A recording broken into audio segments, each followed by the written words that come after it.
Hariom students, आज हम एक नया चैप्टर शुरू करेंगे जो कि आफ्टर प्रीलिम्स के बाद जो आपके लास्ट एग्जाम में आएंगे। ये प्रीलिम्स के बाद का है। अभी तक हमने जो किया 18 चैप्टर वो आपके प्रीलिम्स का लास्ट चैप्टर था।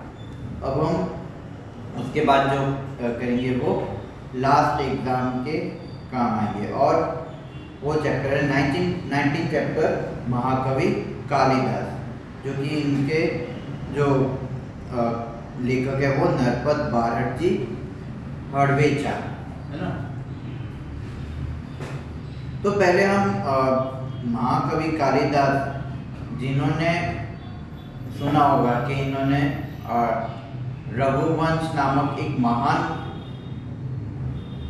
ग्रंथ लिखा है ना, जो श्री राम जी और उनके वंशज के बारे में या उनके पूर्वजों और उनके आगे के वंशज के विषय में पूरा एक ग्रंथ लिखा है। और आगे चलकर भी इन्होंने कई ऐसे महान ग्रंथ लिखे जो आज भी इन्हें याद की जाती है। तो इनके जीवन की जो यात्रा है, जो विशेष यात्रा है, उनके विषय में इन्होंने लिखा है। तो हम सबसे पहले नरपत जी के बारे में जानते हैं कि राजस्थानी संस्कृति के शोधकर्ता नरपत बारहट, जिन्हें हड़वेचा नाम से जाना जाता था। हड़वेचा इन्हें उपनाम दिया गया था।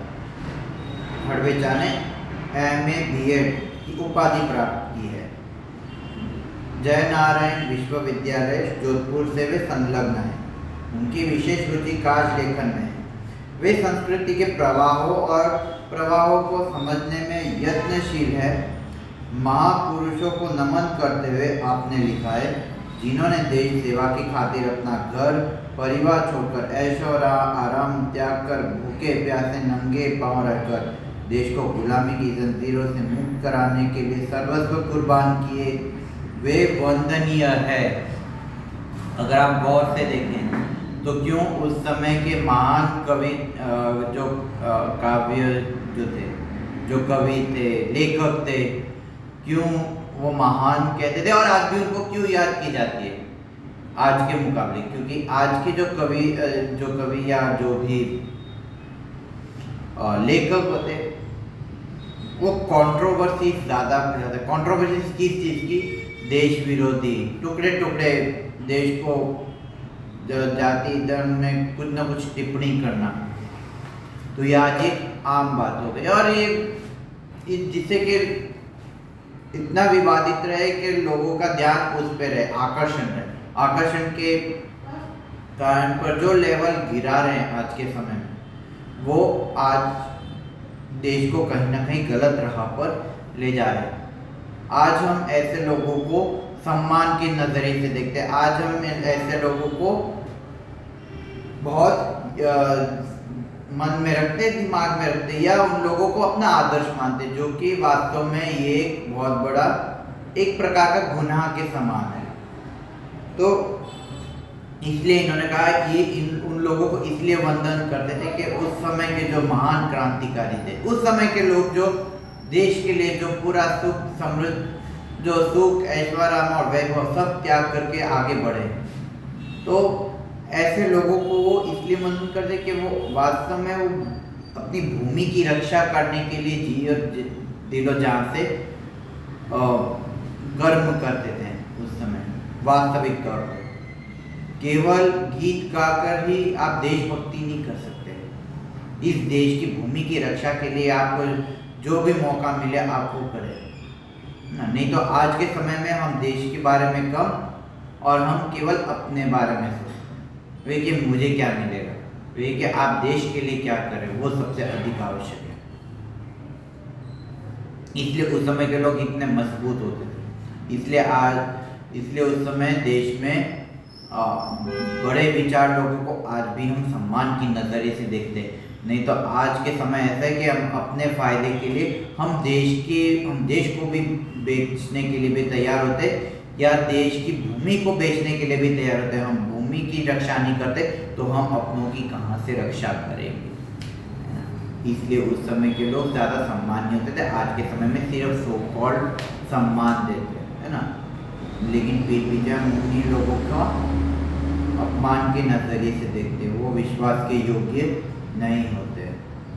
वो एक तरह से देखो तो गद्दार कहलाता है आज के समय में, जो इस देश को बेचने के लिए किसी भी हद तक जाते हैं, इस देश की संस्कृति को, इस देश की भूमि को बेचने के लिए, ऐसे लोगों को जो इस देश को बर्बाद करने की कोशिश कर रहे हैं, ऐसे लोगों को हम देश सौंप दें तो देश का मतलब क्या, हमारे आने वाली पीढ़ी की भलाई नहीं हो सकती, भलाई कभी नहीं हो सकती। तो महापुरुषों की जीवनियाँ आपकी प्रसिद्धि कृति है। इस संग्रह में कुल 60 यानी 60 प्रसिद्ध महापुरुष को जीवन चरित्र अंकित है। हम केवल बड़ी मुश्किल से 5 से 10 जितने महापुरुषों को जानते हैं, परंतु उससे कहीं ज़्यादा महापुरुष है हमारे देश में, जिन्हें आज हम कहीं ना कहीं याद नहीं करने देते। हम ऐसे लोगों को याद करते हैं जिन्होंने जो देश को बर्बाद कर रहे हैं, हम ऐसे लोगों को आज भी हम महान देते हैं, है ना। जो देश में उन लोगों जो देश की संस्कृति को विध्वंस किया है कई बार, है ना, हम उन लोगों को महान देते हैं जो इस देश की संस्कृति, इस देश के जो विचारधारा है, जो इस देश की भूमि को दूषित करने वालों को हम ज़्यादा आज भी सम्मान देते हैं और महान देते हैं। इसलिए हमारा देश धीरे धीरे बर्बादी की ओर जा रहे हैं। और कुछ लोग हैं जो आज अभी भी कोशिश करें, लेकिन हम उनको कभी सम्मान के नजरिए से बेहद कम देखते हैं।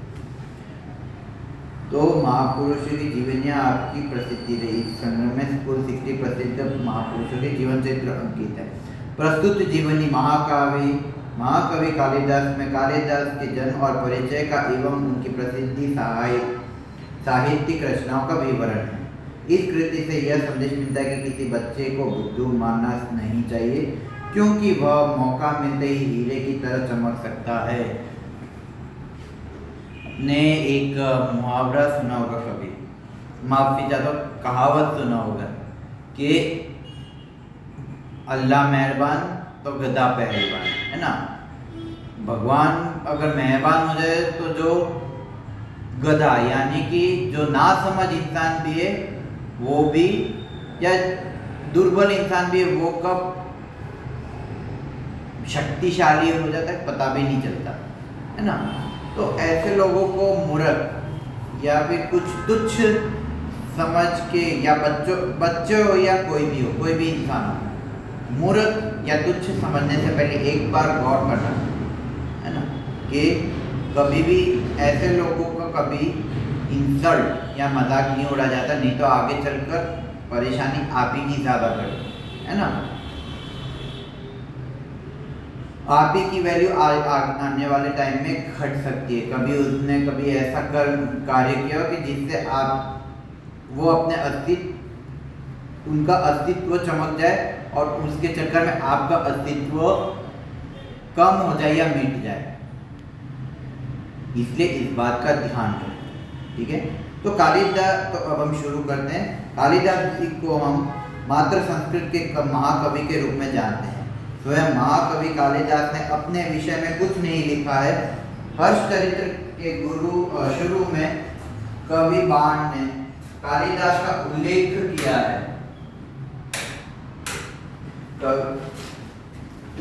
किया है, इससे पता चलता है कि कालिदास बाण से पहले हुए। इसका ये हमेशा ये ध्यान रहे, ठीक है। कालिदास बाण से पहले हुए। एक स्थान पर स्वयं कालिदास ने अपने अभिभावक के रूप में विक्रम नाम का उल्लेख किया है। अपने अभिभावक मतलब गाइडेंस, है ना, जो आपके गाइड करते, जो आपके रक्षक होते, अभिभावक के रूप में विक्रम नाम का उल्लेख किया है। वह कौन सा विक्रम है, इस बात का अभी पूरी तरह पता नहीं चल पाया। फिर भी उन्हें राजा विक्रमादित्य और राजा भोज का समकालीन मानकर कितनी कथाओं का नायक बनाया गया है। विभिन्न भाषाओं में पहेलियां और लोक कथाओं में उनकी विद्वता, कविता और चमत्कारिक प्रसंगों का वर्णन मिलता है। राजा विक्रमादित्य बहुत लोकप्रिय राजा के तौर पे प्रस्तुत किया है। वो सही है कि नहीं वो अभी भी पता नहीं, परंतु आज भी उनको एक महान राजा के तौर पे बताया जाता है। इसलिए आज के दिन विक्रम संवत के नाम से हम जाना जाते हैं। मतलब हम जब भी हर साल हम जिस तरह से प्रेजेंट करते हैं कि इसकी वर्ष को हमारे देश में भारत के, तो हम उसको विक्रम संवत के तौर पे हम उन्हें याद करते हैं ना। तो जन्म और परिचय। कुछ विद्वानों ने कालिदास का जन्म 365 ईस्वी सन तथा निधन 445 ईस्वी सन माना है, लगभग 1500 साल पहले ना, 1500 साल पहले लगभग ना, या 1600 कह सकते हैं। तो कुछ अभी एग्जैक्टली आइडिया नहीं है, क्योंकि ये उस समय की बात है जहाँ पे इन बातों का कोई खास अस्तित्व नहीं था कि मतलब इसे कितना साल कह सकते हैं, इसे कितना नहीं कह सकते। बस वो जिस उस समय जो साहित्य या कुछ भी ऐसे मिलती थी, तो उन सब का ये देखते थे कि वो कितने साल पहले लिखी गई थी, उसी के आधार पे अंदाजा लगा सकते थे। तो महाकवि कालिदास के जन्म स्थान के बारे में ठीक पता नहीं चलता। कुछ विद्वानों ने उनका जन्म स्थान उज्जैनी यानी वर्तमान में उज्जैन माना जाता है, जो सही लगता है, क्योंकि मेघदूत में स्वयं कवि ने उज्जैनी के को विशेष दर्शनीय कहा है, और लंबा रास्ता पड़ने पर भी उधर से जाने के लिए बादल से अनुरोध किया है। उज्जैनी के विशेष दर्शन, यह मेघदूत में, मेघदूत उनका रचा हुआ एक साहित्य है, जो कि उज्जैन का खास उसमें दिखाया गया हो उस समय। तो उज्जैनी में उन दिनों राजा विक्रमादित्य का राज्य था। वहाँ की प्रजा सब प्रकार से सुखी थी, साहित्य और कला की उन्नति चरम सीमा पर पहुंची थी। राजा विक्रमादित्य ने अपने नाम से ही विक्रम संवत चलाया था। समय समय पर उन्होंने सोने के जो सिक्के चलवाए थे, उनसे उनके राज्यकाल के ठीक पता चलता है। विक्रमादित्य के शासन काल में जितना वैभव देश में था, जितनी साहित्य तथा कला की उन्नति हुई, उतनी कभी नहीं हुई। एक से बढ़कर एक कवि, साहित्यकार और वैज्ञानिक इस युग में उत्पन्न हुए। राजा विक्रमादित्य स्वयं साहित्य और संगीत के अच्छे जानकार थे। संगीत, संस्कृत भाषा की उन्नति भी इसी काल में ही अधिक हुई। अंदाजा लगाया जा सकता है कि वो समय कितना सुनहरा था, जब उस समय हर कोई समृद्ध था अपने अपने जीवन में, है ना। इसका मतलब ये कि आपके पास कितना पैसा है, आपके पास कितने सोर्सेस है कि जिससे आप अच्छे से अपनी जिंदगी चला सके, है ना। साहित्य, कला, सब कुछ, आर्ट का भी खूब अच्छा सा महत्व था उस समय। तो कितना समृद्ध थे लोग, कितने खुश रहते थे और कितने व्यवस्थित, कितने सेफ रहते थे। और राजा खुद कितने समृद्ध थे, सिर्फ पैसों के आधार पे नहीं, कला के आधार पे, विद्या के आधार पे भी। तो ये अंदाजा लगाया जा सकता है कि उस समय का जीवन कैसा था आम लोगों में।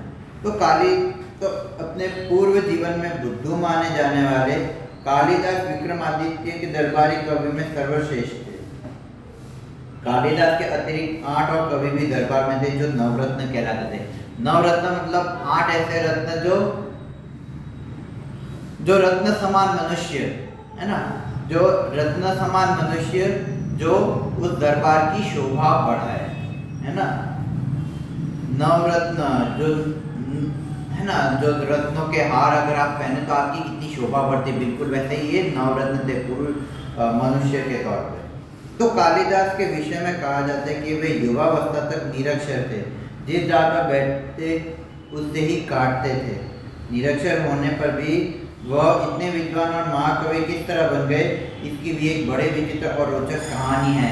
अक्सर आपने देखा होगा वेब सीरीज में कि कोई भी फिल्म बनाई जाती है तो पहले तो हम पीछे की तरफ जाते और बाकी जो बताते हैं वो आप बीती के तौर पे वो कहानी शुरू होती। तो ये भी उसी हिसाब से है वेब सीरीज या कोई भी फिल्मों कि अब उन्होंने तो शुरुआत की सीनों में वो अपनी जवानी का बताया, परंतु अब जब वो होगा वो इनके पूर्व के ये अनपढ़ से विद्वान कैसे बने, अब वो अपनी आप बीती इस कहानी के तौर पे बताएंगे कि उन दिनों शारदानंद नाम के एक राजा थे। उनकी एक गुणवती और विद्वान पुत्री थी जिसका नाम विद्योत्मा था।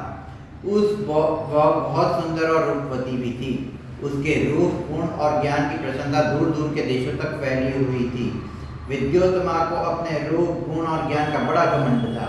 अपने विवाह के संबंध में उसने एक घोषणा कर रखी थी कि जो उसे शास्त्रार्थ में हरा देगा उसी के साथ वह अपना विवाह करेगी या उसे अपना पति मानेगी। स्वयंवरों में देखा होगा, चाहे वो सीता जी का, द्रौपदी का हो, चाहे अपने राजकुमारी संयोगिता का हो, जो अपने पुरुष या फिर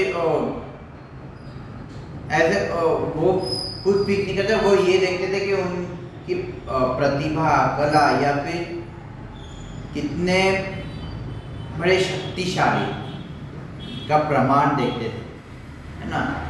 अर्जुन, जैसे द्रौपदी ने अर्जुन के आधार पे वो देखा उन्होंने स्वयंवर चाकी के, मतलब कौन धनुष बाण से उसके मछली की तरफ भेज सकता है ना, चलते हुए मछली के, है ना।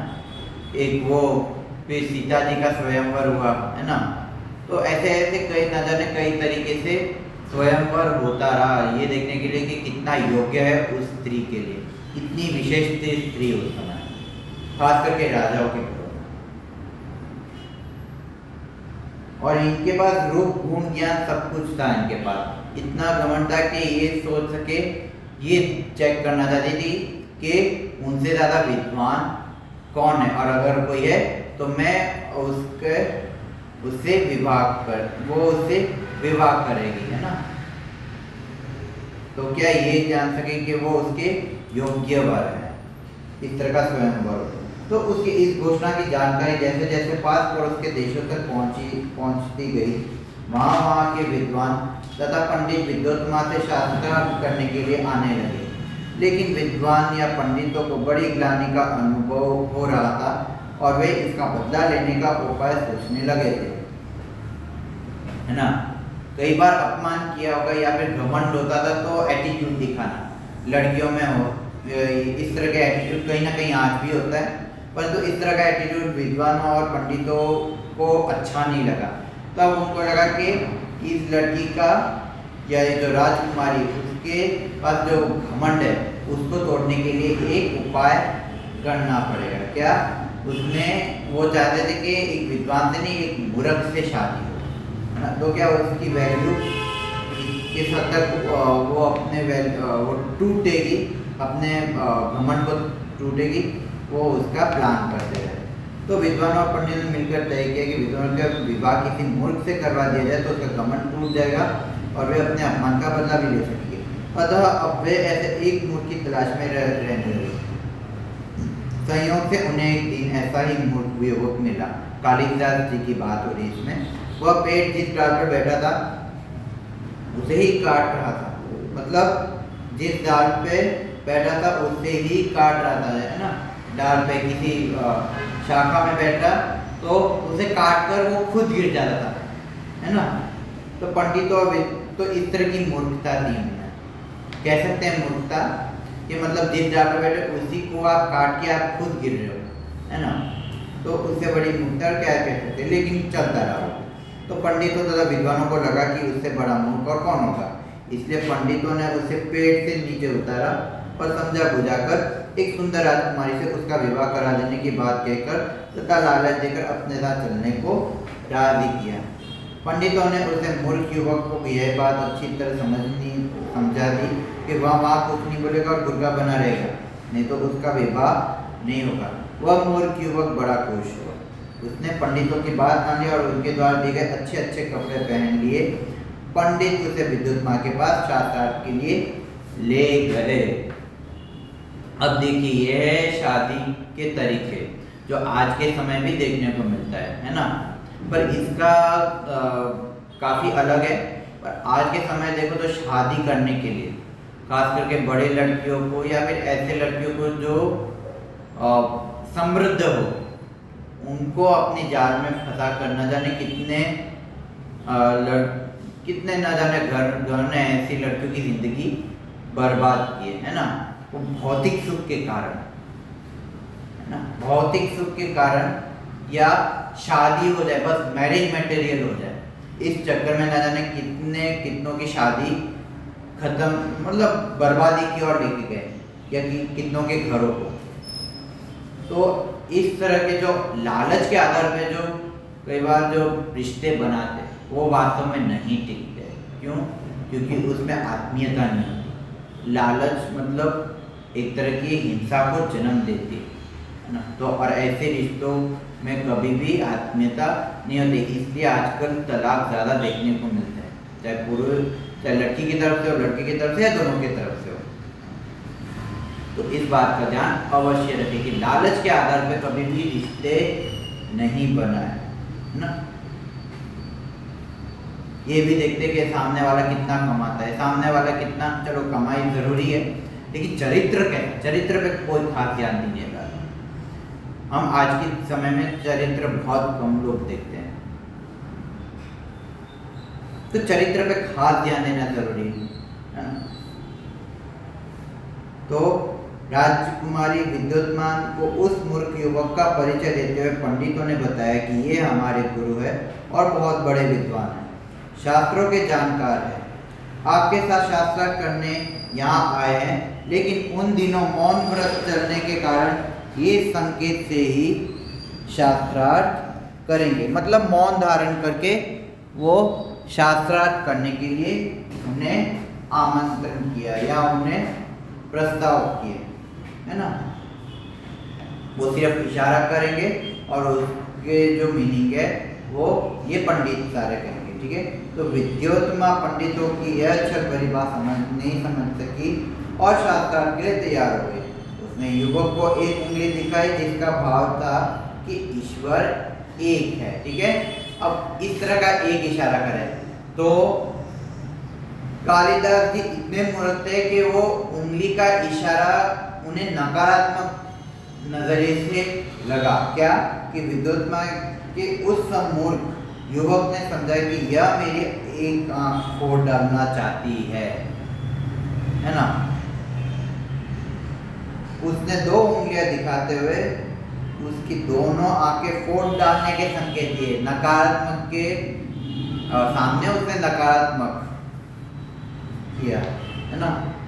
तो पंडितों ने इस संकेत का अर्थ विद्योत्मा को समझाते हुए कहा, आपके प्रश्न के उत्तर में हमारे गुरुजी का कहना है कि ईश्वर और जीव दो है।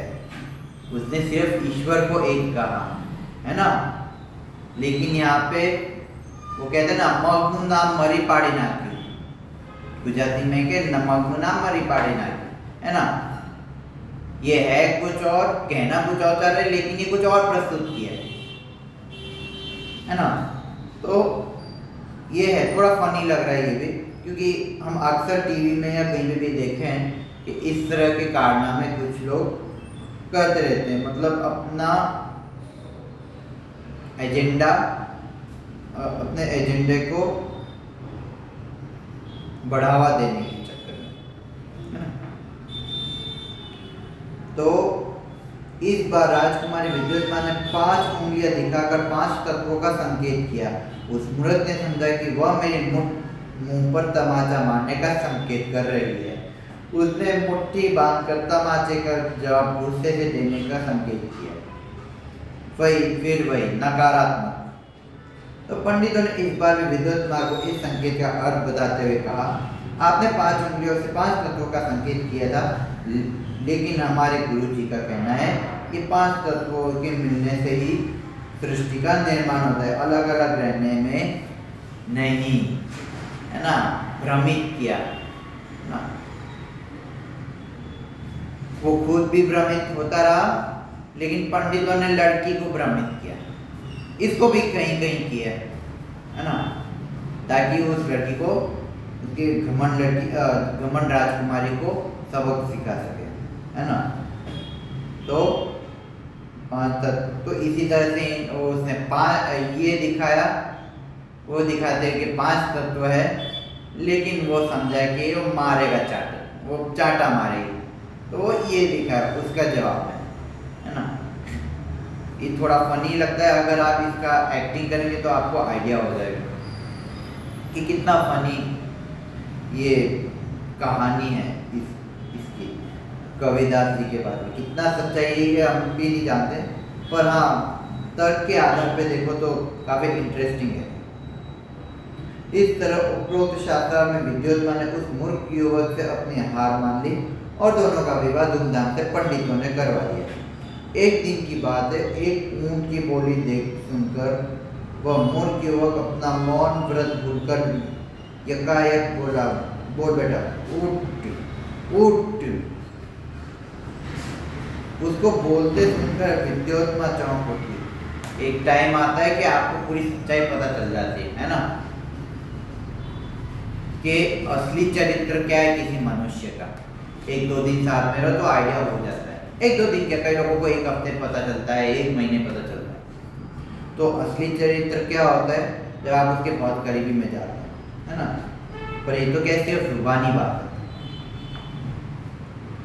तो ऊट ऊट बोल रहा है, तो उसको बोलते सुनकर विद्योत्मा चौंक उठी। उसे पता चला कि उसके पति कोई विद्वान पंडित नहीं बल्कि एक बहुत बड़ा मूर्ख है। पंडितों की छल भरी बातों का अर्थ अब उसकी समझ में आ गया। विद्योत्मा को बहुत मानसिक दुख पहुंचा और उसने अपने महल में कालिदास के प्रवेश पर रोक लगा दी और द्वार बंद कर लिए। कठोर उपासना से उसे माँ काली का वरदान प्राप्त हुआ और उसे काली का दास होने के कारण कालिदास नाम प्राप्त हुआ।